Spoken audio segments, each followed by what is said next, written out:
মণ্ডল প্রযোজিত, দীপক দাস পরিচালিত বদলা। আর কেমনভাবে পাচ্ছি এটা বলার কোনো অপেক্ষা রাখে না যে সেই যথারীতি মা, সবারই মা, মিঠুন চক্রবর্তী থেকে আরম্ভ করে যত প্রসেনজিৎ, জিৎ থেকে আরম্ভ করে এই যে আমাদের হিরো, সবার আমি মা হয়ে গেছি। কাজে এটা বলতে হবে আমাকে যে গল্পটা ভীষণ ভালো, একদম নতুন ধরনের গল্প, অন্য কোনো গল্পের সঙ্গে মিল খুঁজে পাওয়া যাবে না। আশা রাখি যে সবার খুব ভালো লাগবে ছবিটা। আর সব থেকে বড় কথা, এই ছবিটা অনেক নতুন ছেলেমেয়েরা অভিনয় করেছে, পুরোনো শিল্পীরা তো আছেই।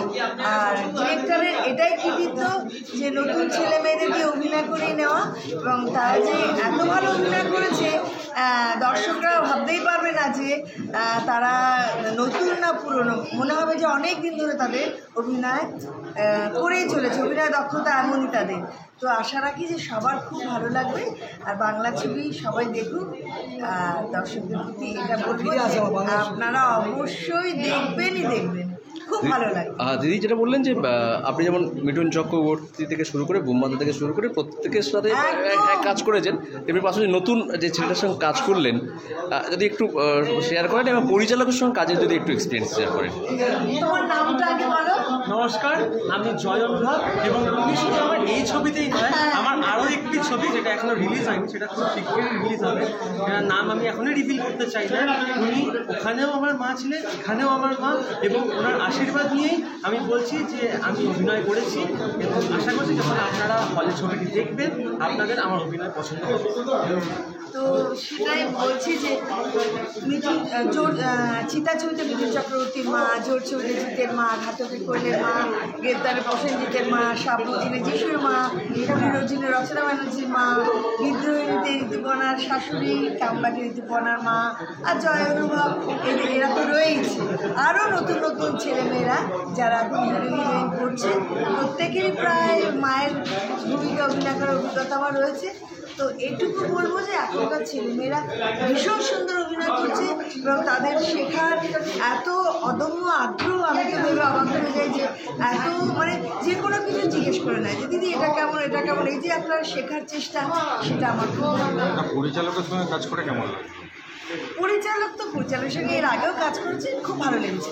ও কী হয়েছে, ওরা একটু ঘরোয়া পরিবেশে কাজ করে, তো মানে নতুন ছেলেমেয়েদের দিয়ে এমনভাবে অভিনয় করে নেয় যে নতুন ছেলেমেয়েরা বুঝতে পারে না যে ওরা অভিনয় নতুন করতে এসেছে, যার জন্য না খুব ভালো হয়ে যায় ওদের অভিনয়, ঘরোয়া পরিবেশে হয়।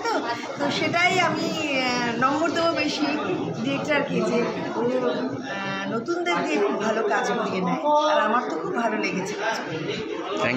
প্রথমে আমার চরিত্রটা বলি। আসলে এখানে আমার যে ক্যারেক্টারটা অ্যাজ আ হিরোইন, এখানে গার্লস পাওয়ার দেখানো হয়েছে টোটালি, এবং এটা সাসপেন্স যে কী হবে পরে, আর ভীষণ অ্যাকশন এবং থ্রিলার বেসড মুভি, আর রোম্যান্টিকও আছে তার পাশাপাশি। তো আই থিঙ্ক খুব খুব ভালো লাগবে আপনারা দেখে। একটা মিক্সচার বলতে পারেন, কম্বিনেশন, মানে থ্রিলার, অ্যাকশন, রোম্যান্টিক সব কিছুর কম্বিনেশন, ভালো লাগবে। টোটালি ফুললি এন্টারটেনমেন্ট একটা ছবি একদম। পাশাপাশি তুমি সাধু কাজ করছো শুনলে আবার কি, সেটা যদি একটু বলো যে কোন ছবি বা। আচ্ছা, এই 2025-এ ফেব্রুয়ারি 14 ফেব্রুয়ারি রিলিজ হলো থালা মুভি, তেলেগু মুভি ওটা বেসিক্যালি, অ্যান্ড তামিলেও ডাব হয়েছে। তো ওখানেও অ্যাজ আ লিড হিরোইন হিসাবে আমি কাজ করছি, দেখবেন খুব ভালো লাগবে। অ্যামাজন প্রাইমে অ্যাভেলেবেল আছে। আচ্ছা, এখানে তোমার যে ডিরেক্টর যে দীপক দাস, তার সঙ্গে কাজের এক্সপিরিয়েন্স কেমন থেকে? ভীষণ ভালো। আসলে ওনাকে আমি ভালোবেসে মামা বলে ডাকি। আর আমার যে তামিলে যাওয়া, মানে তেলেগুতে যাওয়া, উনি আমাকে অপরচুনিটিটা দিয়েছেন, আর এই মুভিতেও আমাকে অপরচুনিটিটা উনিই দিয়েছেন। তো ভীষণ ভীষণ ভালো এক্সপিরিয়েন্স। Thank you. কোন নামটা একটু যদি বলে দেন। নমস্কার, মৌপ্রিয়া অ্যান্ড সুমিত এন্টারটেনমেন্ট নিবেদিত, দীপক দাস নির্দেশিত, সন্তোষ মণ্ডল প্রযোজিত এই বাংলা চলচ্চিত্র বদলা দি ফায়ার খুব শিগগিরই আসতে চলেছে পশ্চিমবঙ্গের বিভিন্ন সিনেমা হলে। পশ্চিমবঙ্গ এবং গ্রাম বাংলার পটভূমিতে নির্ধারিত এই ছবি, সেটা সম্পর্কে আমি বেশি কিছু বলবো না, কারণ আপনারা নাম শুনেই বুঝতে পারছেন এটি একটি action thriller movie. So I don't want to reveal or share any spoiler. তবে হ্যাঁ, আমি আপনাদের এইটুকু বলতে পারি, যদি আপনারা ছবিটি দেখেন, অ্যাকশন এবং থ্রিলিংয়ের মধ্যে আপনারা দেখতে পাবেন sweet romance, which I can bet you will definitely love, between thrilling action. দুটো পরিবারের ওপর অত্যাচার হয়, একটি পরিবার ধ্বংস হয়ে যায়, একটি পরিবারের বাচ্চা মেয়েটিকে মারা হয়, ওই পরিবারের মেয়েটিকে এরা পালন করে। পরবর্তীকালে এরা গ্রাম ছাড়া হয় ওই একটা পরিবার। এদের দস্যু যারা আছে, দুষ্কৃতী যারা যারা অ্যাডমিনিস্ট্রেশন আছে, তারা সহ্য করতে পারে না এই পরিবারের পিছনে পিছনে ওই গ্রামে পড়ে। তখন এই দুটি বাচ্চা বড় হয়, বদ্দার আগুনে আগুন জ্বলছে, কিন্তু তৃতীয় ব্যক্তি হিসাবে কে বদ্দাটা ঠিক বুঝতে পারছে না।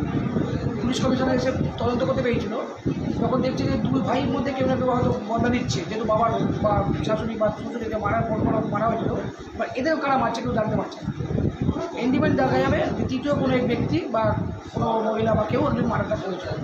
দুটো ছেলেই কিন্তু নির্দোষ, পুলিশ দুটো ছেলেকে অ্যারেস্ট করবে, দুজনেই নির্দোষ। তখন যারা তৃতীয় ব্যক্তি হবে সে নিজে সারেন্ডার করবে যে টোটাল বদলাটা আমি নিলাম, আমার বাবার বদলা দিন, আমার বাবার বদলা আমি নিলাম।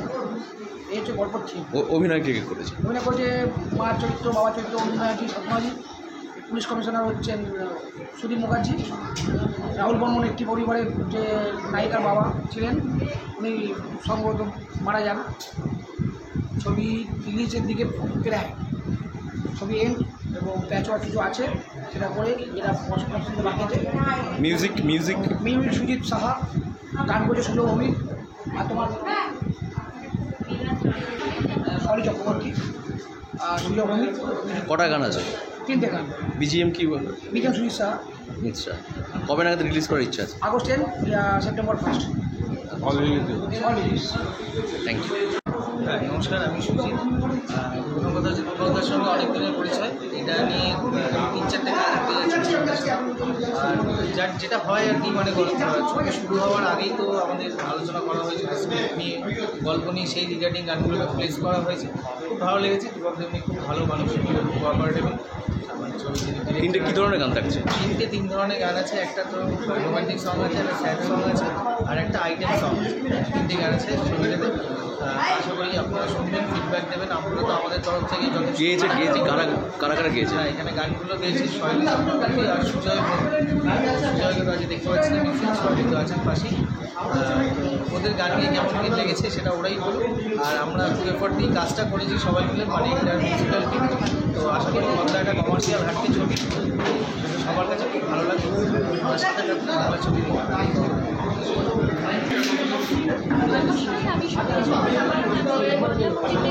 গান গেয়েছি, ভীষণ ভালো লেগেছে গানগুলো গিয়ে। সুজিত দা সুজয় ভূমি আমার সাথে গান গিয়েছে, তো ওর সাথে আমার ভালো একটা এক্সপিরিয়েন্স। আর দীপকদের সাথে অনেক ছবি কাজ করেছে একসাথে, তো ভীষণ ভালো লাগছে। আমি এটাই বলবো যে বাংলাদেশের পাশে হাই, আমি নীলাঞ্জনা মজুমদার। বদলা ছবিতে আমি আইটেম ডান্স করেছি, আর এখানে আমার আইটেম ডান্স এই ছবিতে ফার্স্ট আমি করছি। আর এখানে আমার একটা ভাইটাল চরিত্র আছে, এখানে যে মেন ভিলেন ক্যারেক্টার করছে তার পার্টনারের চরিত্র, সে আমাকে পরবর্তীকালে ধোঁকা দিচ্ছে। এবং এখানে মানে চরিত্রটা অনেকটা ভাইটাল ইউনিক আছে। আর চরিত্রের নাম হচ্ছে ললিতা।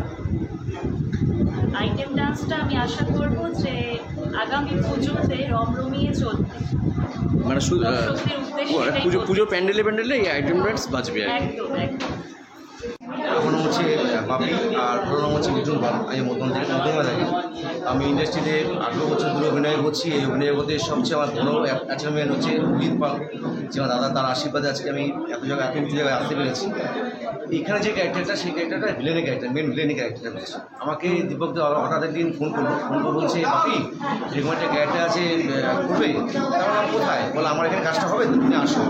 তো আমি আসলাম মেনুনদার বাড়িতে। তো দীপক দা আর মেনুনদা আমাকে চুজ করলো যে বাপিদা এরকম একটা ক্যারেক্টার আছে, তুমি করে দাও। আমার ঠিক আছে করবো। তো এখানে তো প্রচুর মার খাচ্ছি আমি, মার খেতে গেছে মাথা ফুলে গেছে, বকখালি দিয়ে গিয়ে সিরিজে ঝাঁপ দিয়েছি, পালিতে পড়ে গেছি গরমে, অনেক কিছু আছে। তো জানি না আমি এদের মনে কত জায়গায় দিতে পেরেছি।